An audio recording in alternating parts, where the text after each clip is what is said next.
15장 14절 내 형제들아 너희가 스스로 선함이 가득하고 모든 지식이 차서 능히 서로 권하는 자임을 나도 확신하노라. 확신한 것 같지는 않아요. 앞서 얘기하면 이 이야기는 하나님께서 그렇게 해가신다고 믿는 일이지 지금 스스로가 선하고 그리고 가득하고 선함이 가득하고 모든 지식이 차서 선함이 가득한다는 건 뜻이 분별되어진 거죠. 하나님의 뜻이 무엇인가를 분별이 되어진 상태. 그리고 모든 지식이 차서 이 선으로부터 해가지고 여기서 지식을 더하라고 그랬는데 이 지식이 어느 정도 차오른 것 그 이야기예요. 선이라고 하는 하나님의 뜻을 이루기 위해 가지고 지식이 차서 능히 서로 권하는 자임을 나도 확신하노라. 권한다고 하는 그런 그 이야기는 아까 그 교훈하고 연결시켜서 이해를 할 수가 있습니다. 그러나 내가 너희로 다시 생각나게 하려고 하나님께서 내게 주신 은혜로 말미암아 더욱 담대히 대략 너희에게 썼노니. 높아심에서 이렇게 이야기를 했다는데 근거 없는 높아심이 아니죠. 그 로마 교회에서 들려오는 소리라든지 뭐 이런 소식을 듣고 그리고 이제 그 로마 교회를 거쳐서 서바나 반도로 가야 될 그런 계획이 있기 때문에 여러 가지 그런 그 계획 안에서 기록을 한 겁니다. 더욱 담대히 대략 너에게 썼노니 이 은혜는 곧 나로 이방인을 위하여 그리스도 예수의 일꾼이 되어 하나님의 복음의 제사장 직분을 하게 하사. 이렇게 너희들에게 대략 쓰고 깨달은 바를 너에게 전할 수 있는 이런 은혜는 이건 곧 나로 이방인을 위하여 그리스도 예수의 일꾼이 되어 하나님의 복음의 제사장 직분을 하게 하사. 그래서 복음을 증거하는 사람들은 제사장 직분입니다. 제사장은 하나님과 원수되어졌던 사람들에게 하나님이 기뻐하시는 제물을 바침으로 해가지고 평강을 끌어내는 일이죠. 하나님과 화평케 하는 일. 그렇기 때문에 지금 제사장 직분을 하게 하사 이방인을 제물로 드리는 것이 성령 안에서 거룩하게 되어 받으실 만하게 하려 하심이라. 그래서 유대인들은 뭐 자기네들이 어떤 율법이라고 하는 하나님의 뜻을 가장 잘 알 수 있도록 하나님께 소멸했다 해오신 민족이죠. 이방인들한테는 상당히 어렵도록 되어져 있습니다. 그걸 뭐 우리 양심이라든지 이런 걸로 이제 로마서 가정에서 설명하다 했는데 그런 걸로 주었기 때문에 성령 안에서 거룩하게 되어서 받으실 만하게 하려 하십니다. 이제 이방인 사도로서 그 사역을 감당하게 하시기 위한 하는 섭리라는 거죠. 17절 그러므로 내가 그리스도 예수 안에서 하나님의 일에 대하여 자랑하는 것이 있거니와 그리스도께서 이방인들을 순종하게 하기 위하여 나를 통하여 역사하신 것 외에는 내가 감히 말하지 아니하노라. 그 일은 말과 행위로 표적과 기사의 능력으로 성령의 능력으로 이루어졌으며 그리하여 내가 예루살렘으로부터 두루 행하여 일루리곤까지 그리스도의 복음을 편만하게 전하였노라. 자기가 자랑할 것이 있는데 그거는 그 그리스도께서 이방인들을 순종하게 하기 위해 가지고 이제 만삭되지 못했다고 스스로 이야기하는 그런 바울을 통해 가지고 역사하신 것 외에는 내가 말하지 않겠다. 그 이야기에 하나님의 능력, 어떻게 그 예수님을 믿는 사람들을 이제 고소하는 그런 그 핍박자로부터 오히려 증인으로 그 일을 갖다 감당하셨는지, 이 일은 자기한테 너무나 놀라운 그런 경험이죠. 감히 다른 이야기는 하지 않겠다. 그래서 하나님께서 나를 순종하게 하시기 위해서 했던 일들, 역사하신 일들, 이런 그 일을 말하려고 한다면 말과 행위로 표적과 기사의 능력으로 성령의 능력으로 이루어졌다. 그것이 내 어떤 개인적인 재주로 되어진 것이 아니라 철저하게 성령의 능력으로 표적과 기사의 능력으로 이루어졌다. 그리하여서 내가 예루살렘으로부터 두루 행하여 가지고 일루리곤까지 그리스도의 복음을 편만하게 전하였다 라고 이야기합니다. 그리고 20절 또 내가 그리스도의 이름을 부르는 곳에는 복음을 전하지 않기를 힘썼노니 이는 남의 터 위에 건축하지 아니하려 함이라.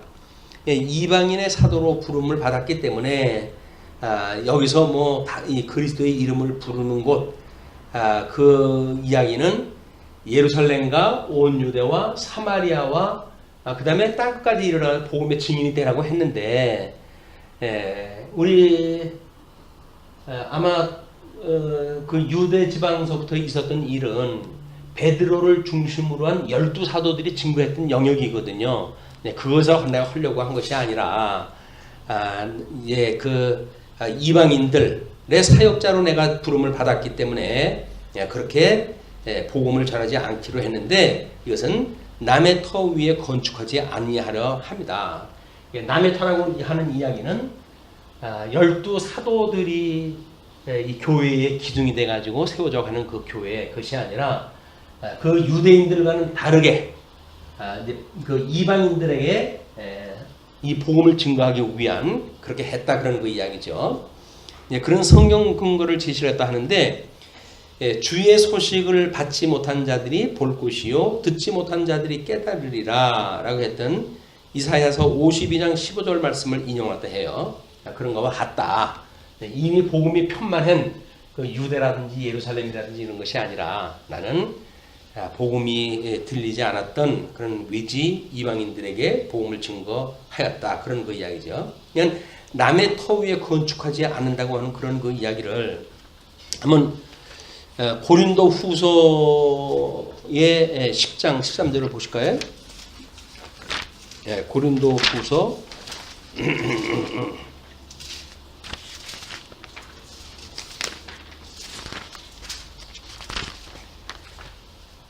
고린도 후서 10장 13절서부터 보시게 되면,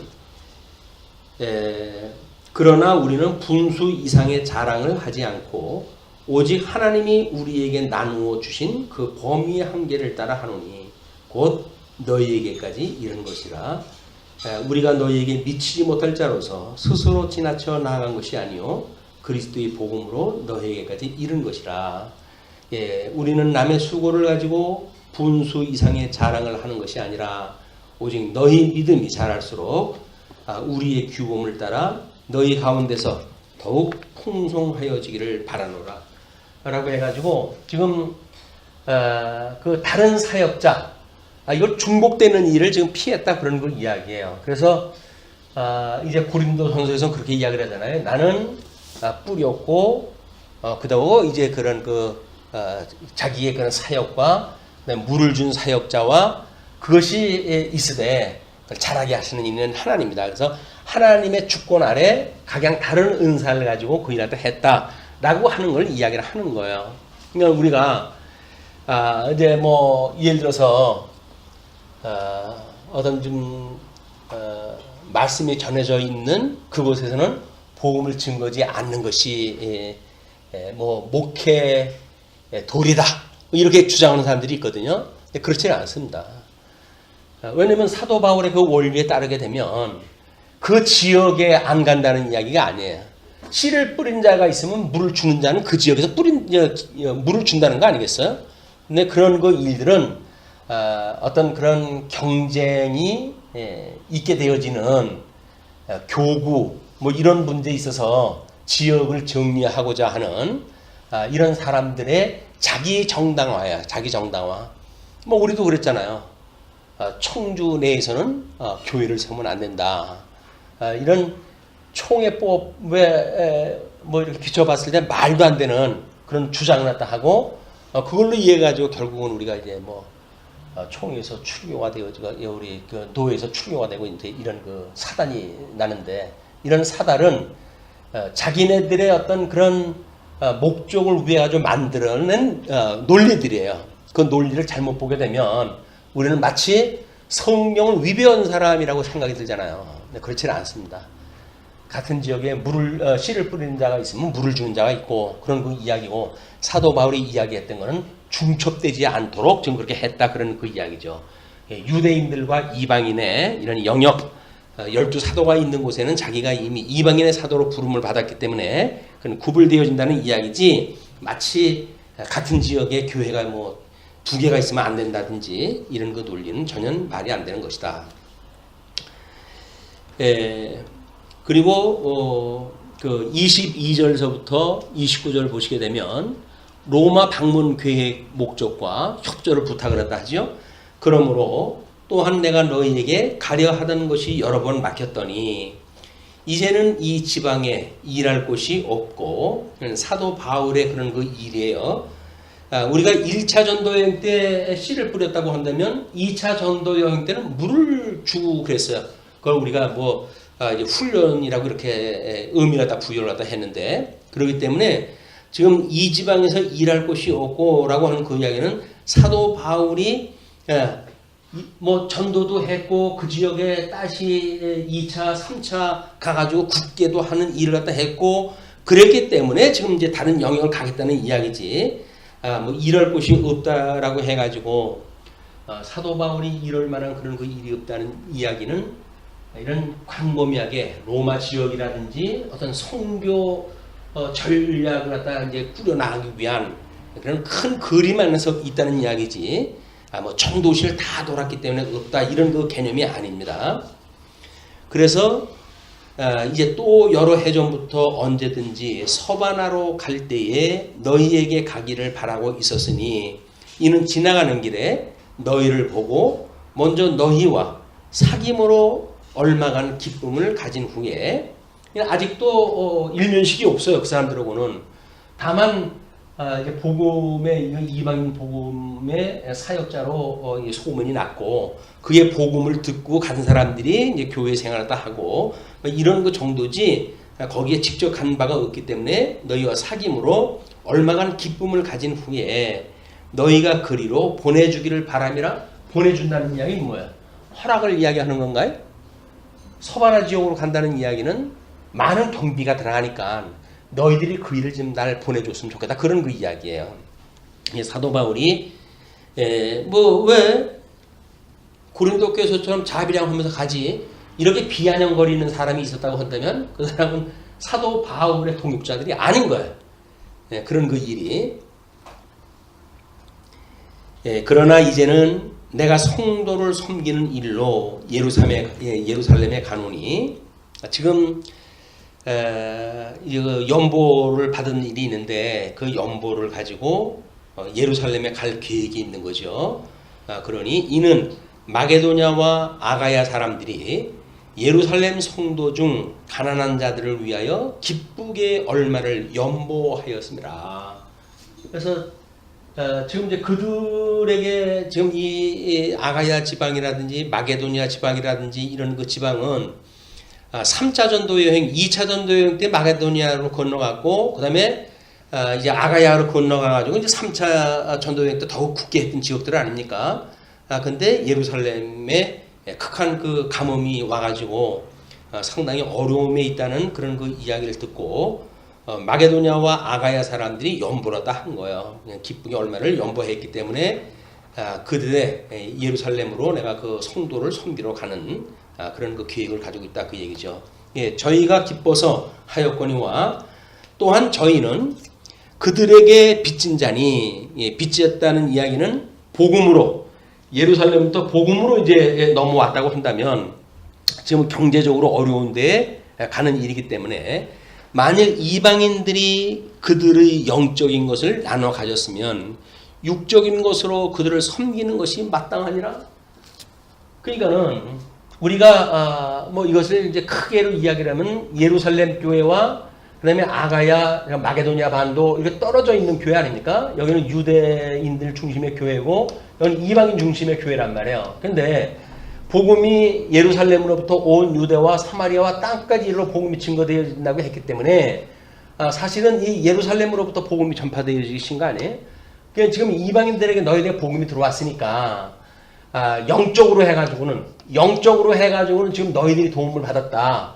근데 육적으로 지금 너희들은 뭐 굶어 죽을 정도는 아닌데 유대는 굶어 죽는 사람이 있다고 하니까 육적으로 해가지고는 이쪽으로 너희들이 도와주는 것이 마땅하지 않냐 그런 그 이야기예요. 이게 그러니까 교통이라고 하는 것이 어떤 그 영적인 교통만을 이야기하는 것이 아닙니다. 하나님의 뜻을 잘 알고 있는 사람들이 교통한다는 이야기는 연죽보의 원리처럼 피차 사랑하는 사득생의 원리, 연죽보의 원리, 봉죽치의 원리처럼 이게 교통에 있단 말이에요. 교통. 그런데 뭐 그런 것이 전혀 무시하고 이거 우리가 뭐 말씀 듣는 것이 교회지 뭐 보태주는 게 교회냐? 라고 해야죠. 가난한 사람을 무시하고 하는 그런 그 일은 성도의 제대로 일을 다 안 하는 거예요. 그것이 뭐 자랑거리가 아닙니다. 얼마나 인색하면은 배고파가지고 힘든 사람은 나몰라라 하겠어요. 인색해서 그런 거 인색해서. 그게 무슨 성경적인 거기 때문에 도와주지 않는다 이렇게 이야기를 하는데 그렇지는 않습니다. 인색한 마음이 있는 사람들이 그런 변명을 해요. 인색하지 않은 사람은 난 이 슬픔을 겪은 사람과 함께 슬퍼하고 이렇게 하는 일이지 우는 자와 함께 울라고 했는데 배가 고픈 자에게 밥을 갖다 해먹지 왜 밥을 굶고 있냐 이런 쓸데없는 소리나 하고 앉았고 이런 사람들은 교통에 이르는 성도들의 삶이 아니다. 교회 중에 많습니다. 그런 사람들이. 그래서 이제 나로 하나님의 뜻을 따라 기쁨으로 너희에게 나아가 너희와 함께 편히 쉬게 하라. 그래서 하나님의 뜻이라고 자기가 믿고 그렇게 지금 너희한테 편지를 쓰고 그러니까 기쁨으로 내가 너희에게 나아가고 너희와 함께 편히 쉬었으면 좋겠다. 교제를 나눴으면 좋겠다. 그런 그 이야기죠. 평강의 하나님께서 너희 모든 사람과 함께 계실지어다. 아멘. 우리 사도 바울과 함께 있던 그 하나님의 은혜가 로마 교회에 편지를 보내는 그 로마 교회도 함께 있으면 좋겠다고 이렇게 이제 축원을 갖다 하면서 16장 들어가면 마지막으로 이제 그런 그 경고를 하게 되어지는 겁니다. 먼저는 1장 1절로 2절 보면 청구하는 베베를 합당한 예절로 영접하라고 그렇게 부탁을 갖다 해요. 그래서 내가 갱그레아 교회의 일꾼으로 있는 우리 자매 베베를 너희에게 추천하노니 너희는 주 안에서 성도들의 합당한 예절로 그를 영접하고 이때만 하더라도 어떤 여성 성도들이 활약하기가 어려운 그런 그 사회적인 조건이었잖아요. 거기에 지금 자매 베베를 보내게 되어졌기 때문에 너희가 추천을 다 하는데 주 안에서 성도들의 합당한 예절로 그를 영접해라. 업신여기거나 그렇게 하지 않도록 부탁을 다 하는 거지요. 무엇이든지 그에게 소용되는 바를 줄지니 이는 그가 여러 사람과 나의 보호자가 되었습니다. 있는 재산 가지고 사도 바울이 사역하는데 거기에 전부 뭐 해주고 하다 보니까 자기의 어떤 살림하는데 이제 부족한 거지요. 그런 것이 만약에 필요하다고 한다면 소용하는 바를 줬으면 좋겠다. 그래서 뭐 지금 이 고린도 교회에서의 편지를 쓰는 거 아닙니까? 여기서 로마 반도까지 지금 베베를 보낸다는 이야기는 상당히 먼 거리를 보내는 겁니다.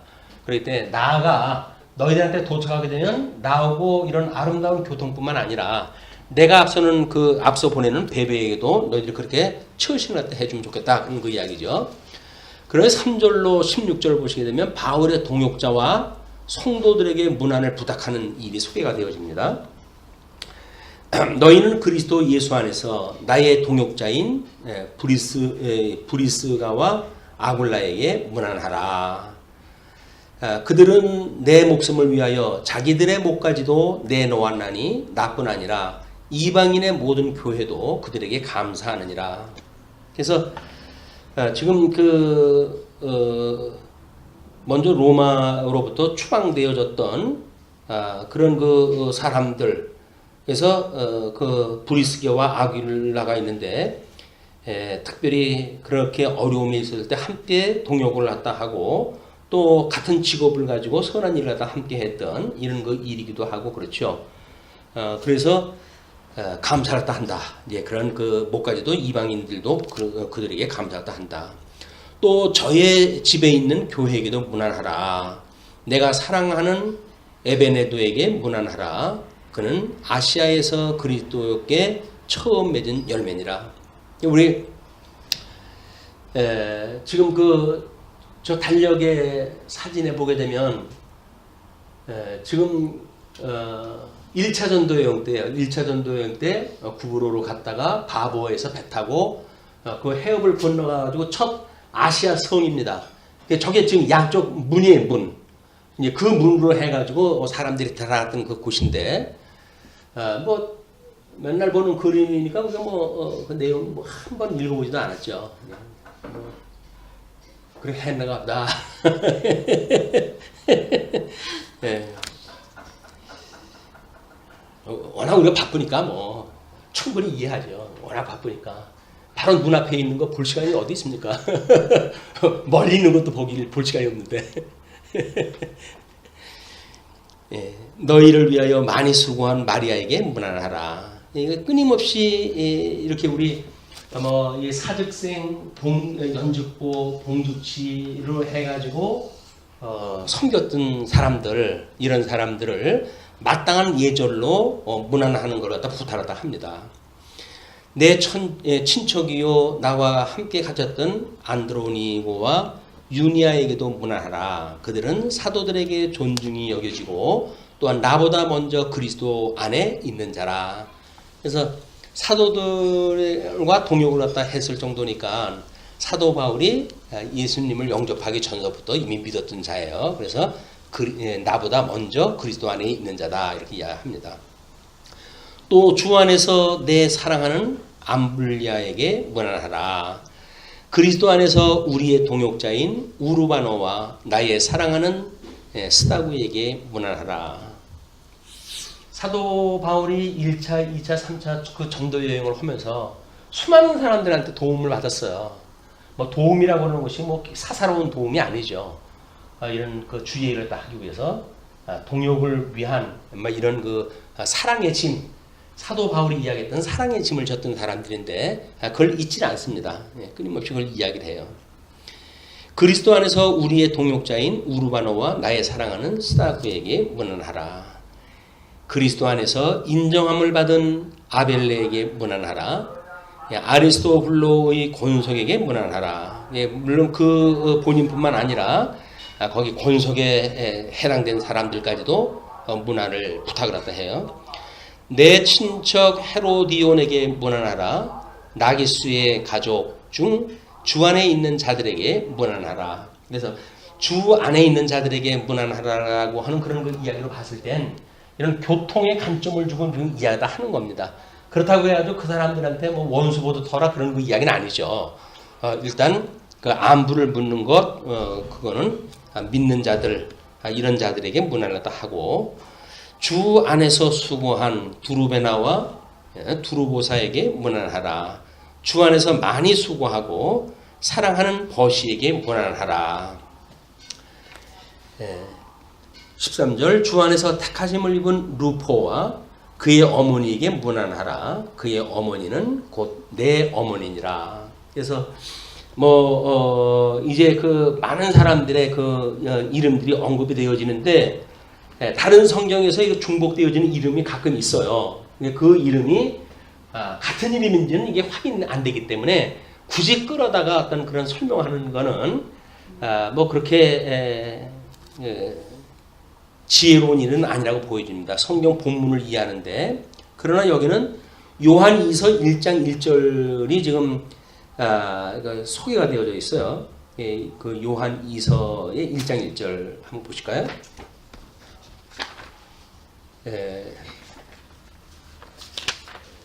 요한 2서 1장 1절 보게 되면 장로인 나는 택하심을 받은 부녀와 그의 자녀들에게 편지하노니 내가 참으로 사랑하는 자요 나뿐 아니라 진리를 아는 모든 자도 그리하는 것은 라고 하는 택하심을 받은 분요 그도 그의 자녀들에게 편지를 다 쓴다고 하는 어떤 범주를 각주 여기다 이제 연결을 시켰는데 일단 뭐 택하심을 입은 루포 이건 중요한 일이죠.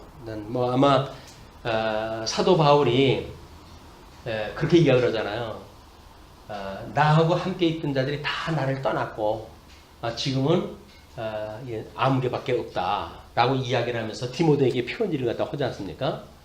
사도 바울이 그렇게 뜨겁게 사역을 갖다 하는데 모든 사람들이 다 떠났다고 하는 것은 어떻게 보게 되면 절망적으로 보일 수가 있죠. 사도 바울은 그걸 절망적으로 보질 않습니다.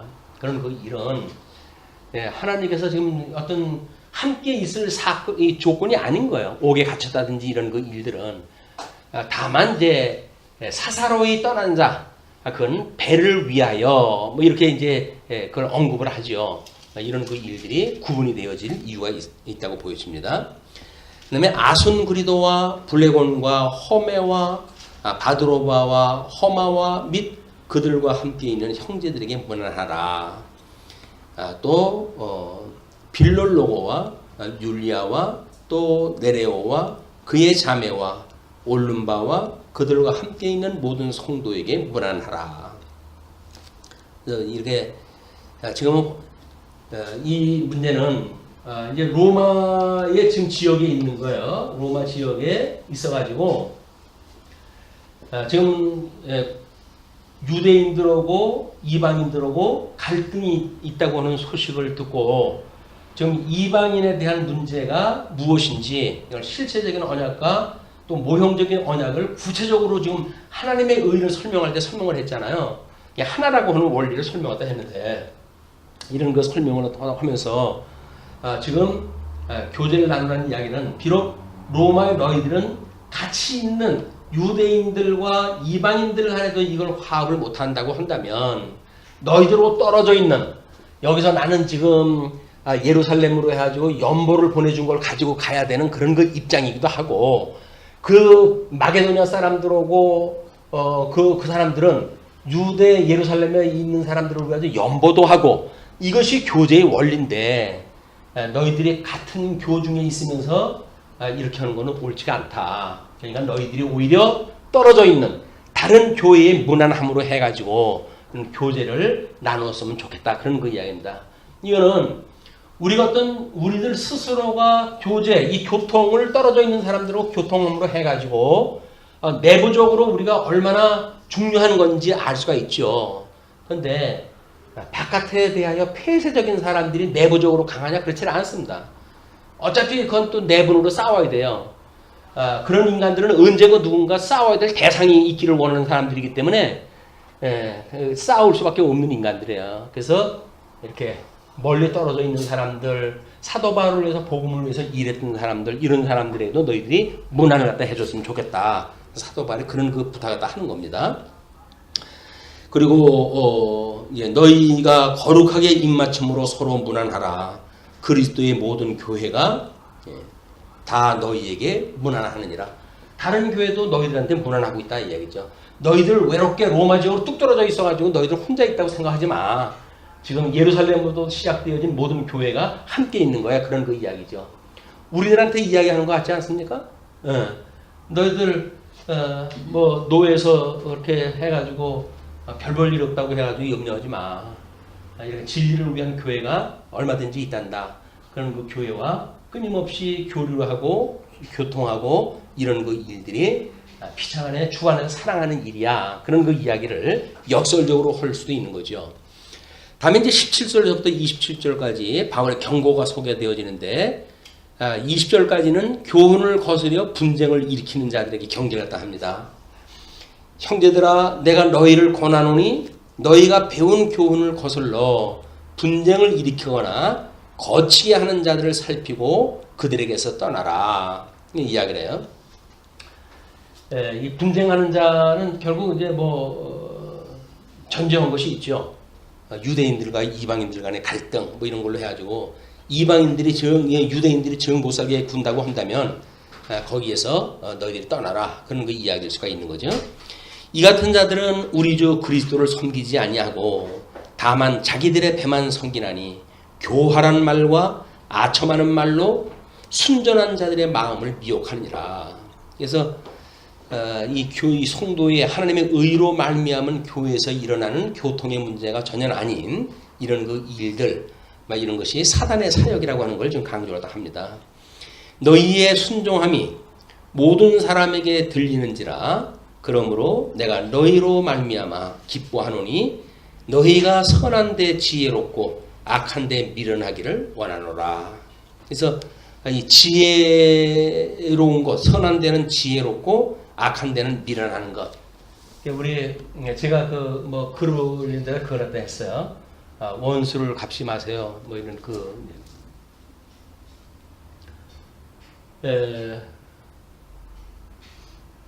왜냐면 모든 통치자가 주님한테 있다고 하는 이야기거든요. 그냥 그분께서 원수를 갚는 일인데, 여기서 우리가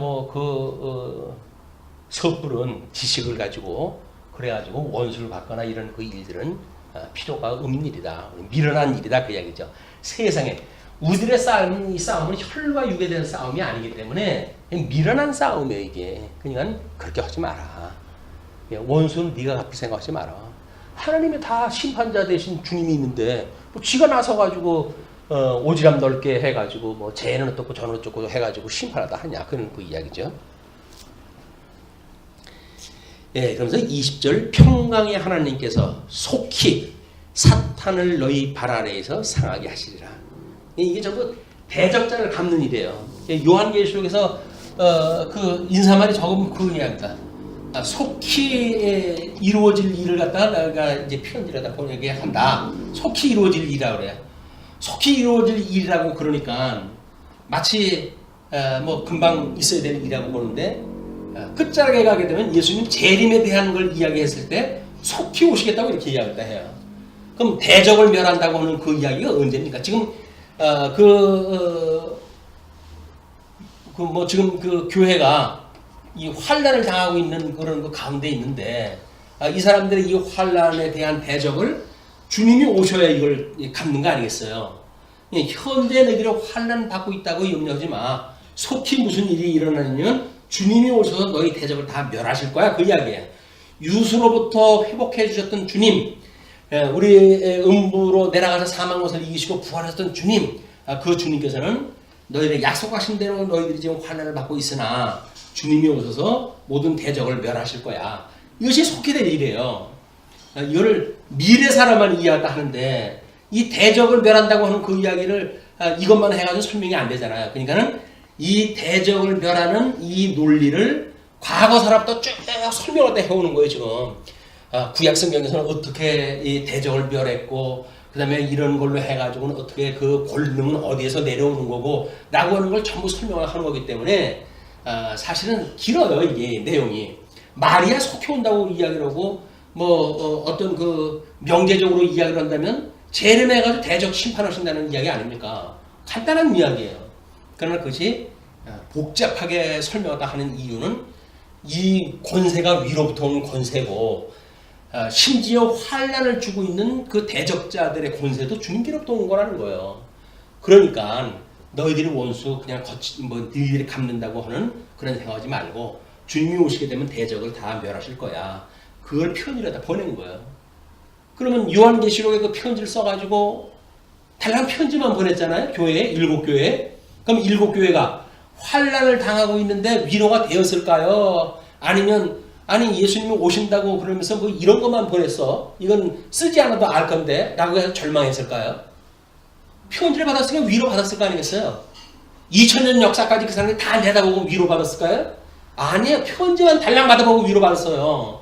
그게 성경이란 말이에요. 성경. 하나님 말씀. 그걸 뭘 현대적인 역사를 갖다가 끼워 붙여가지고는 이렇게 이야기하는 게 아니에요.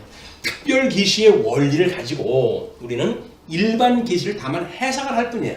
해석을 하니까 특별 계시 이렇게 되어진 거 보니까 우리가 이런 지금 환난을 당하고 있다고 한다면 주님께서 오셔서 대적을 다 멸하시겠구나 라고 하는 걸 역사적으로 해석이 되어진 것 뿐이지 그것이 성경이 그렇기 때문에 그걸 끼워 맞추는 일은 맞지는 않는 거예요. 이건 그냥 일반 계시에 대한 해석일 뿐이에요.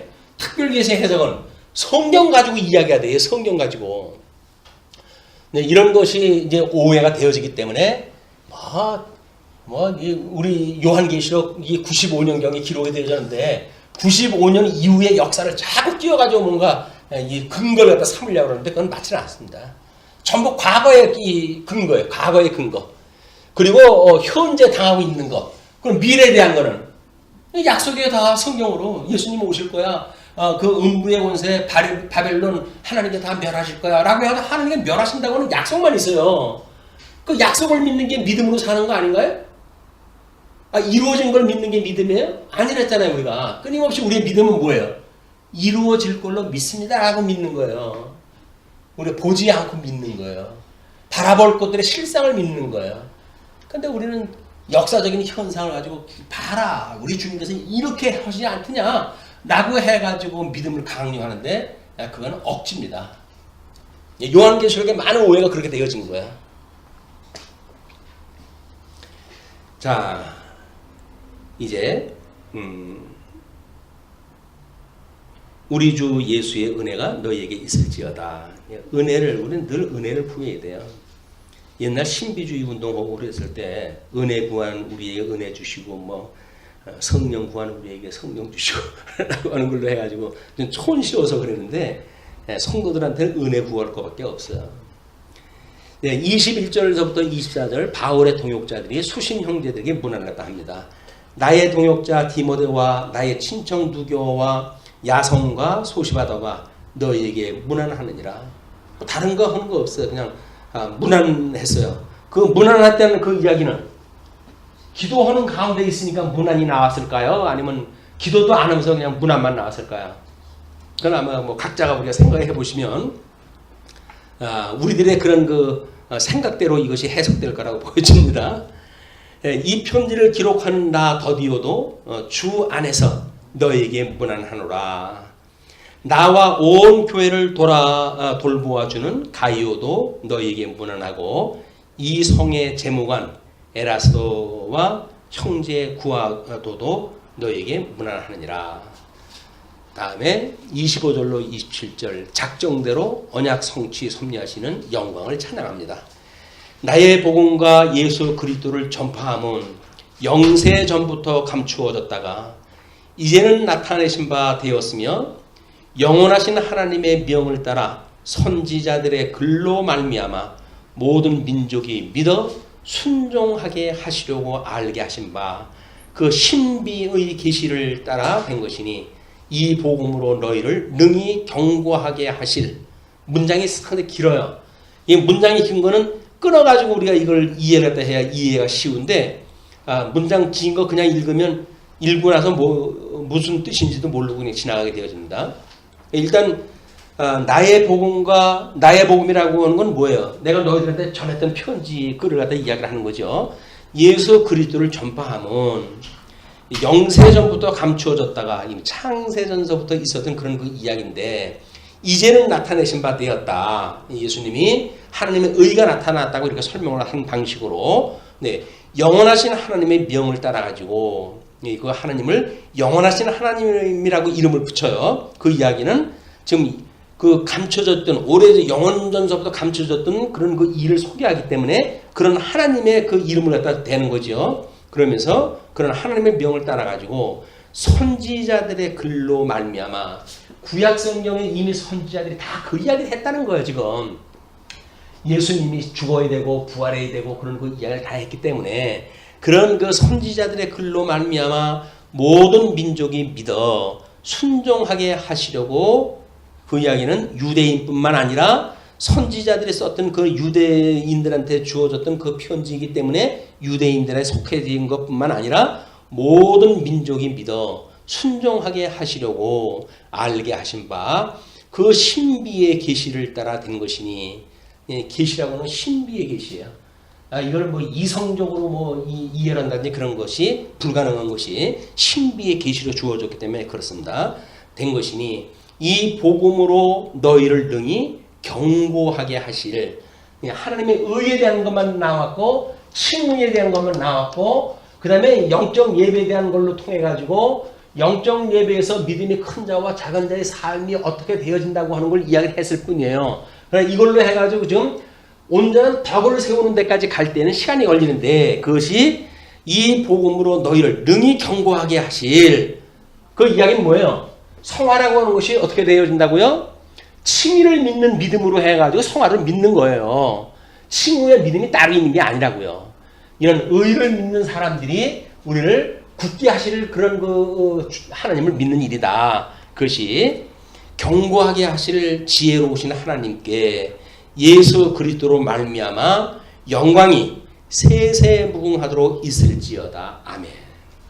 영광을 하나님께 돌리잖아요. 이게 창세전서부터 다 하나님의 뜻을 실현하는 거기 때문에 이런 모든 역사를 통해 가지고 이렇게 내가 살펴보니 모든 영광과 나라와 권세가 아버지께 있는 거더라. 그 이야기를 합니다. 그러면서 그 애정어린 편지가 끝이 나요. 뭐 말로면 16장밖에 안 돼요. 앉아가지고 잠깐 읽어보는 편지예요. 근데 우리가 이거를 뭐 한 25번 나눠가지고 이야기하고 있나요? 그렇게 이야기가 깁니다.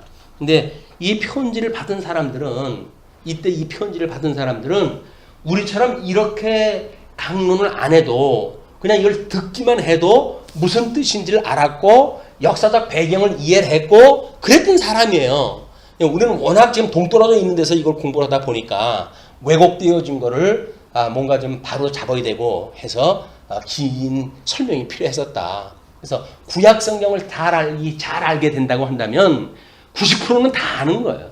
요한계시록 이 구약 성경 90%만 이것만 잘 안다고 한다면 요한계시록 90%를 다 알고 있는 거예요. 이게 왜 이런 선지자가 하는 이야기를 근거로 해가지고 지금 이야기하는 거니까 이거를 뭐 구약 전부 잘라내 버리고 뭐 요한계시록만 가지고 푼다든지 또는 또 뭐 다니엘서를 끌어다가 여기 와서 설명하다 한다든지 하는 그런 그 논리는 맞지 않는 논리다. 그래서 로마서 이 본문에서 지금 사도 바울이 25절로 27절 이야기했던 작정대로 언약 성취 섭리하시는 영광을 찬송하는 그런 내용만으로도 충분히 그런 의미를 파악할 수 있으리라고 믿어집니다.